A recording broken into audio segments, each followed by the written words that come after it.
बंगाल सियासत का केंद्र बन चुका है। एक बार फिर से बंगाल विभाजन की मांग शुरू हो गई है। तो क्या बंगाल टुकड़ों में बंट जाएगा?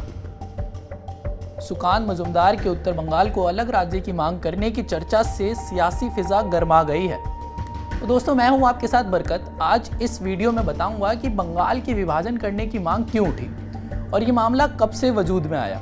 केंद्रीय राज्य मंत्री और भाजपा के बंगाल इकाई के अध्यक्ष सुकांत मजूमदार के उत्तर बंगाल को नॉर्थ ईस्ट राज्यों के साथ विलय के प्रस्ताव से उत्तर बंगाल में अलग राज्य की मांग तेज हो गई है। लेकिन ऐसा नहीं है कि ये मांग पहली बार बंगाल में उठी है। इससे पहले भी उत्तर बंगाल में गोरखालैंड, ग्रेटर कूच बिहार और कामतापुरी अलग राज्य की मांग उठ चुकी है। तो ये बात है ब्रिटिश काल की, जब साल 1905 में लॉर्ड कर्जन ने बंगाल विभाजन की घोषणा की थी। लॉर्ड कर्जन की घोषणा के बाद पूरा बंगाल जल उठा था और इसके खिलाफ पूरे बंगाल में उग्र प्रदर्शन हुए थे और आखिर में लॉर्ड कर्जन को विभाजन का प्रस्ताव वापस लेना पड़ा था। लेकिन साल 1947 में देश को आज़ादी तो मिली, लेकिन बंगाल पूर्वी बंगाल और पश्चिम बंगाल में विभाजित हो गया।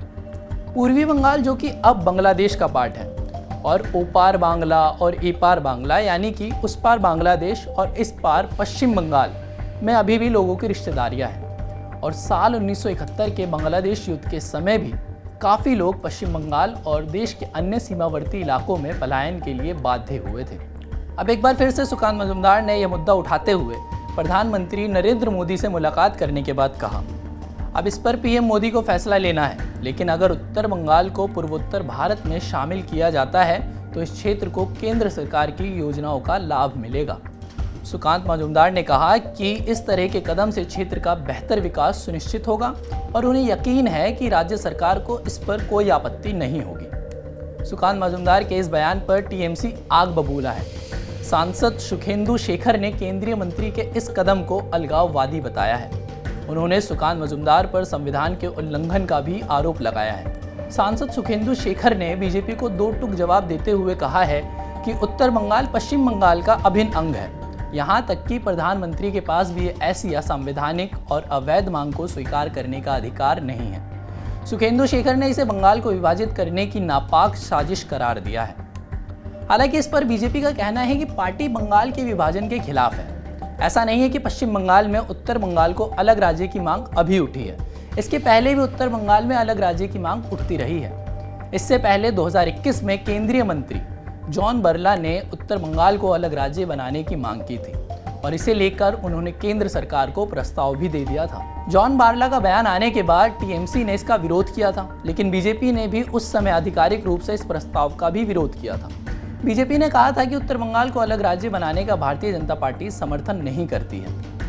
नॉर्थ बंगाल को अलग राज्य की मांग के पीछे की वजह जानने से पहले इस क्षेत्र पर कौन सी राजनीतिक पार्टी का वोटों के हिसाब से दबदबा है, चलिए बताते हैं। पश्चिम बंगाल के 9 जिलों को मिलाकर नॉर्थ बंगाल बनता है। इसमें दार्जिलिंग, जलपाईगुड़ी, कूच बिहार, मालदा, नॉर्थ दिनाजपुर, साउथ दिनाजपुर, अलीपुरद्वार और कलिम्पोंग आते हैं। नॉर्थ बंगाल में विधानसभा की 56 सीटें और लोकसभा की कुल 8 सीटें आती हैं। इस इलाके में बीजेपी का अच्छा प्रभाव माना जाता है। 2019 लोकसभा चुनाव में बीजेपी ने यहाँ की 8 में से 7 सीटों पर जीत दर्ज की थी।